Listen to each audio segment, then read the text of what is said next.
I asked a scratch player to read this putt for me before we started. He said 2 cups out, thinking he was being generous on his break. So I set up the string about 8.5 inches out, just like 2 cups. Now, for me to make this putt, if I start at 8.5 inches out, I miss it low every time. I have to aim 2 feet out. But what people are seeing is important. What they're seeing is 8 inches of break, and then they have to pull or push their ball above the correct line. So this will give you a good idea visually of what's happening. If this is the line people are seeing, they're moving it above that line to give it any chance of going in the hole. And then they look at it and say, oh, see, it breaks 8 inches. No, it doesn't. And then they come out here and they say the apex is about here. The apex is about there. What are you talking about? The apex is impact. The ball is going low right off the face. Let me show you what's actually happening. I'm going to more than double his break to almost 2 feet. This way you'll see the ball start down the string. And you'll see how the ball is going low of the string the entire time. That's what's happening.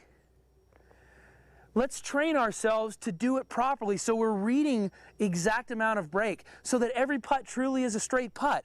If we do that, we don't have to push or pull our putts and compensate for our misalignment or our misreading. We have to train our eyes. We'll use this device to make sure where we're starting the ball is where we think we're starting it. It'll help us aim. Then on the golf course, we will have trained our eyes so when we look up, we know exactly where we're aimed and we're going to start making more putts. The reason why when you come out to PGA Tour events, especially major championships, you see me using these devices on the practice green. It's because every day I have to train myself to read greens properly. I have to train myself to line up properly. And so at those major championships, especially where the greens are so fast, where the breaks are that much greater, I have to retrain myself every day. And so I rely on these devices to get my feel down, to get my visual sight lines down.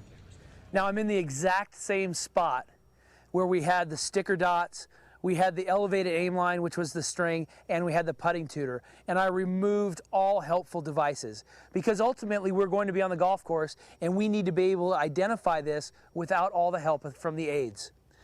But I know exactly what this putt does, I know where I need to aim, and I know what the speed needs to be.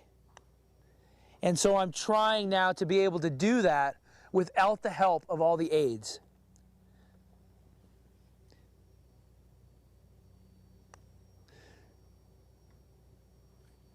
Now, I have to identify, did I miss that putt because I played too much break, or did I miss it because I hit it too hard?